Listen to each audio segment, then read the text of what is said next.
Japan is one of the richest countries in the world. It is home to global giants, but its currency is collapsing. In fact, the Japanese yen has become too weak that Japan and the United States had to take the extraordinary step of intervening together in the currency markets, a move that's rarely seen in modern history. So, what's causing the yen to fall so much?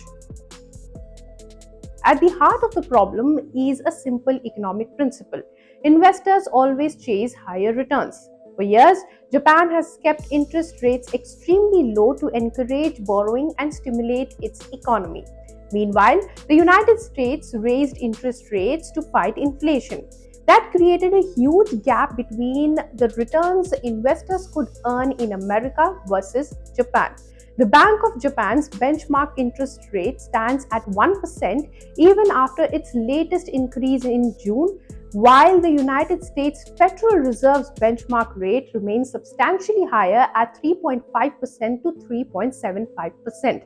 That gap matters for the currency markets. As a result, investors started selling yen and buying dollars because dollar dominated assets offered much better yields.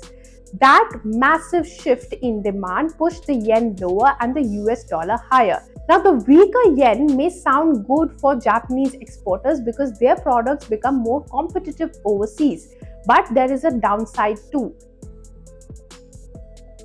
Japan's imports are mostly of energy, fuel, and raw materials. When the yen loses value, every imported barrel of oil, every shipment of natural gas, and every imported commodity becomes more expensive. That drives up inflation, increases living costs, and puts pressure on households. With global energy markets already under stress, the weak yen has become a major political issue too for the Japanese government. Now, this is why Japan decided to intervene. Normally, exchange rates are determined by market forces, but governments can step in to the currency markets by selling foreign currency and buying their own currency to increase the demand for it.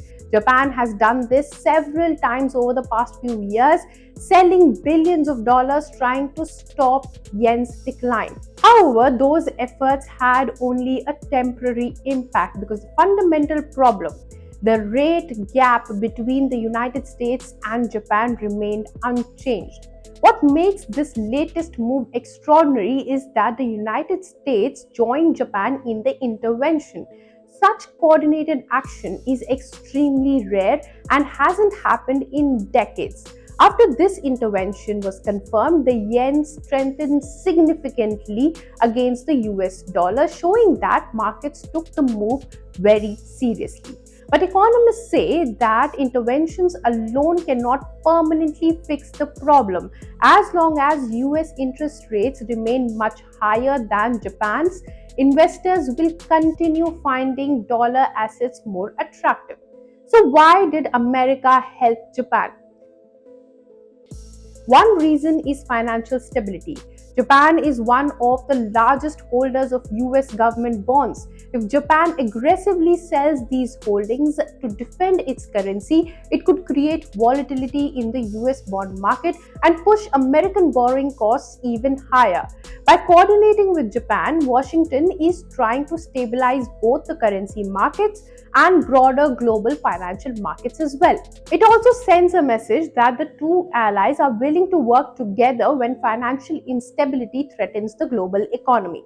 But the big question now is whether this intervention will have a lasting impact. Most analysts believe it will only provide temporary relief unless Japan changes its monetary policy by raising interest rates or narrowing the gap between the United States and Japan's interest rates.